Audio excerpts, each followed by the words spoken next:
moving along in the show here, we're now joined by another runner who had a great opening 3K to the season.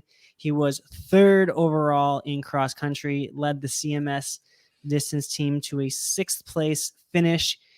Henry Pick ran 8:11 to get his season started, and he's here with us today. Henry, welcome to the double. How's it going? Thank you. It's going well here in Claremont, California.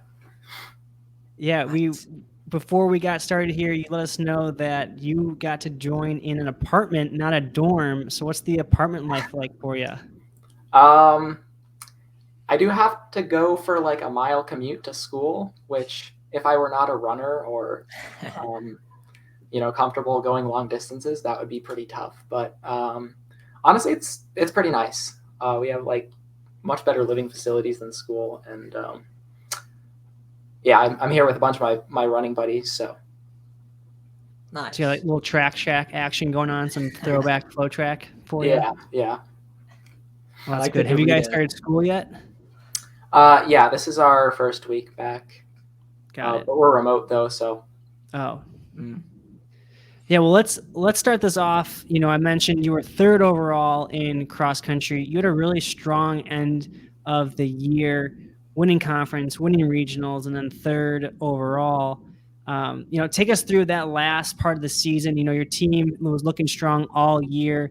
Was that third place a surprise to you? Obviously, you won a regional against Pomona, so I'm sure you feel like you had a strong finish in you.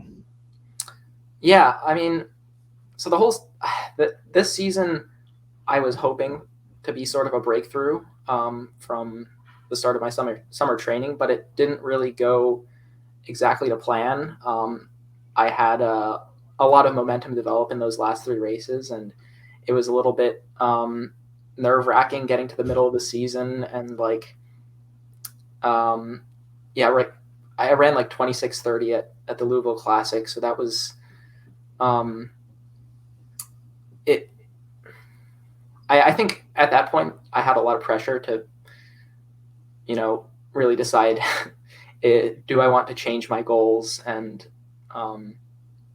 adjust expectations. But ultimately, I think I realized that was just sort of a blip, and that I was in pretty good shape. Maybe I needed to readjust my confidence and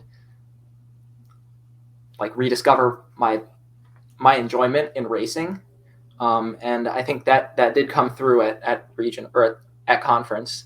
And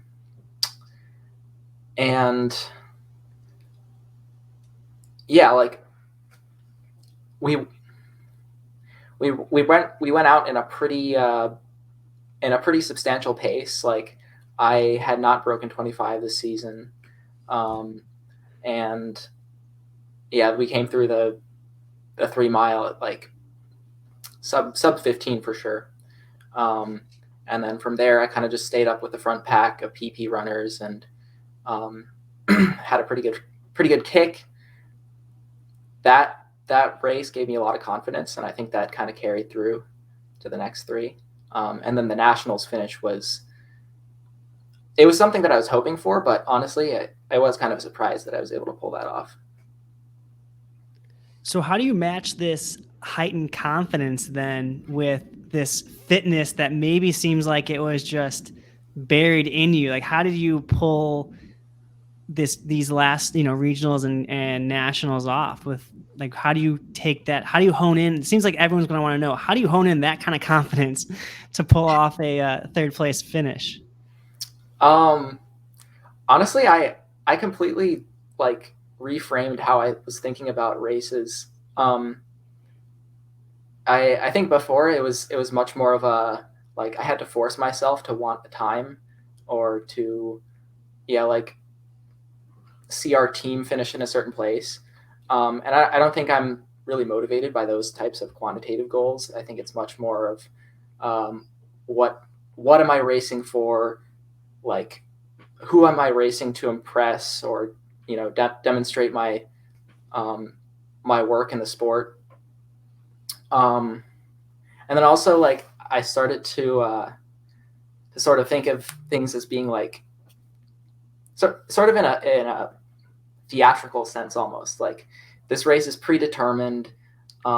Everyone here is, acting, and I'm the main character. All victories and losses are my own, and there's like sort of this heroic story that follows through the race.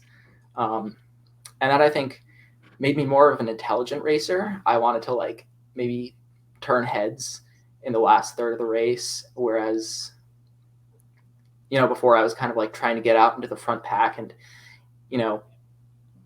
really early on like push myself. But yeah, I think that reframing really did develop a good confidence and better racing strategies. I love that. That's so cool. Yeah. I think that's a unique kind of perspective to racing that I hadn't like heard or considered, but I love that. Thanks. I wanted to ask you about your coach, Marina Munkin, right? She hasn't been there that long, right? Yeah, this is her first year. Okay, nice. Coaching a team that's on campus, yeah. Right. So yeah, how has that sort of transition been? Obviously, you guys are doing awesome, men and women, both placing super well in cross. How has that been, sort of adjusting to a new coach, new training? I'm really liking it. I think her coaching style and sort of my my athlete preferences match very well. I don't really like to, over the years, I realized that I don't really like to overthink times or what my plan is going to be in a workout or in a race. And I mean, Marina allows people who like to do that to really dig in there, but she in no way forces me to, develop what I feel to be like kind of stressful behaviors or strategies in races. And I think that's been a huge advantage to me this past season. Yeah, that's awesome. Seems to have gone well. Yeah. Yeah, I don't want to disrupt the conversation, but I wanted to ask, and it's been put in the chat, and I'm gonna throw it up on the screen here. Was the huge pile of Cool Ranch Doritos already addressed? It hasn't been, but yeah, we have to ask, what's going on in the background there?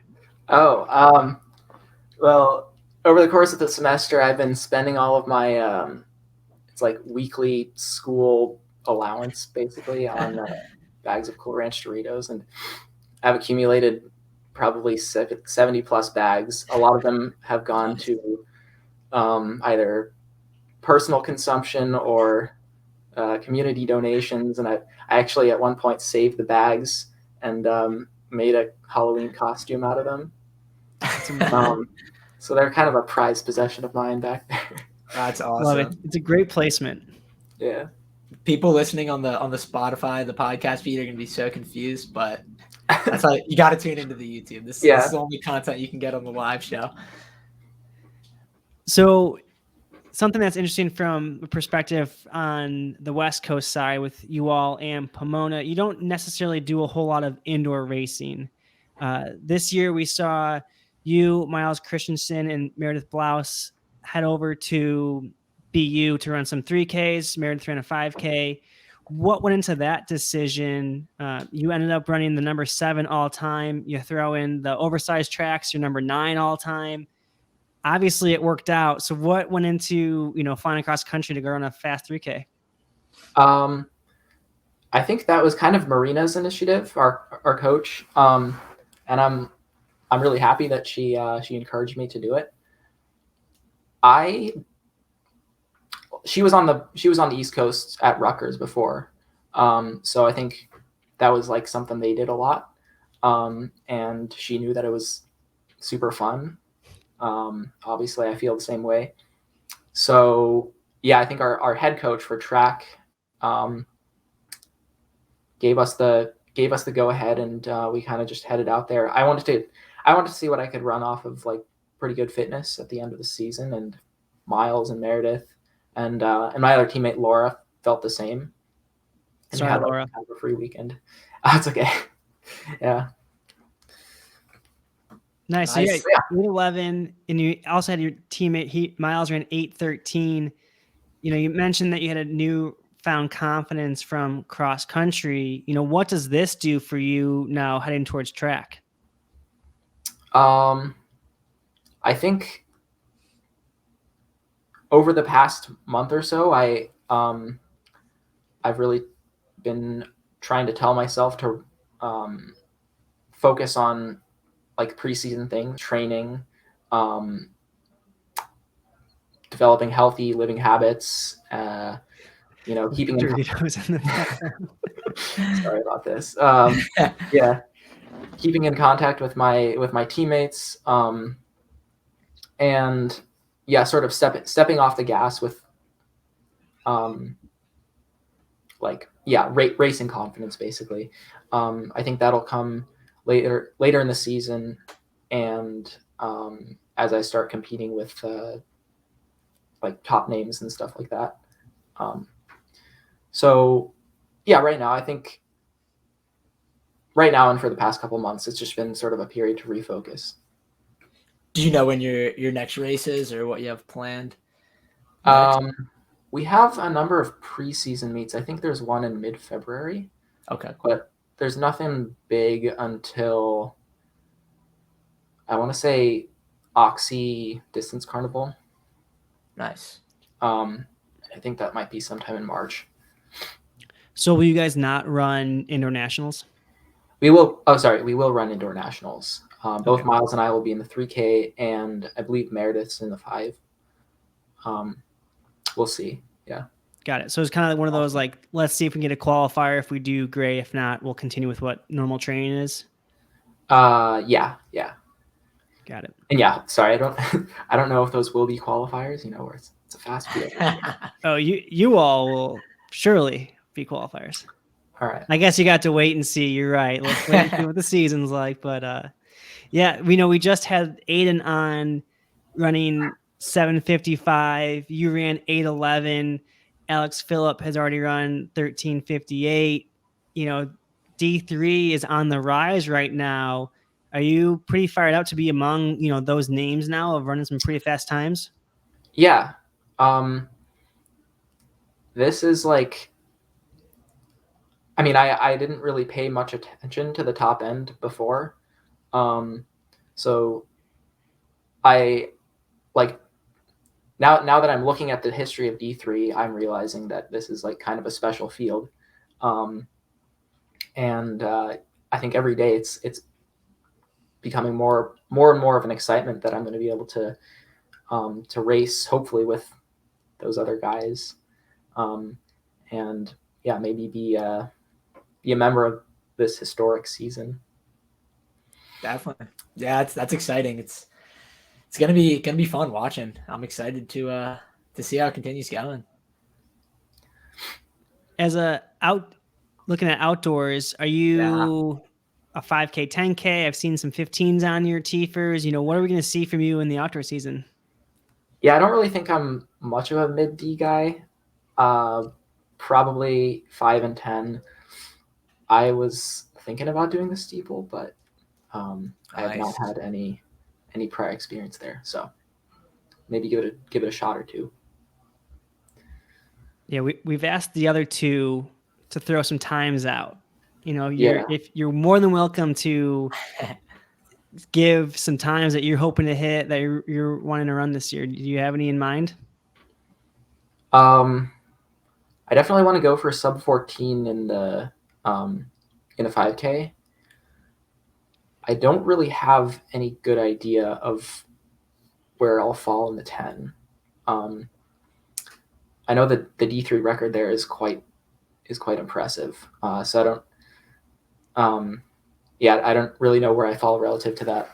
And then in the 3K indoor nationals, depends on what Aiden decides to go for, but anything within 5-10 seconds of him would be would be sick. Yeah, you're running pretty well if you're that close to him. 8:05. Yeah. Before we let you go, there was one thing I wanted to ask you. you know, when you think cross country, you think grass, mud, spikes, all of that. You look at pictures on the West Coast and we see you all Pomona rocking Vaporflies on the streets. Yeah. Are you all running cross country on the West Coast, or was it road racing this past fall? I think most of our courses were very flat. I don't know really how many not flat courses they have on the East Coast, and I think that's probably the primary the primary difficulty in running a cross country race. I don't really give that much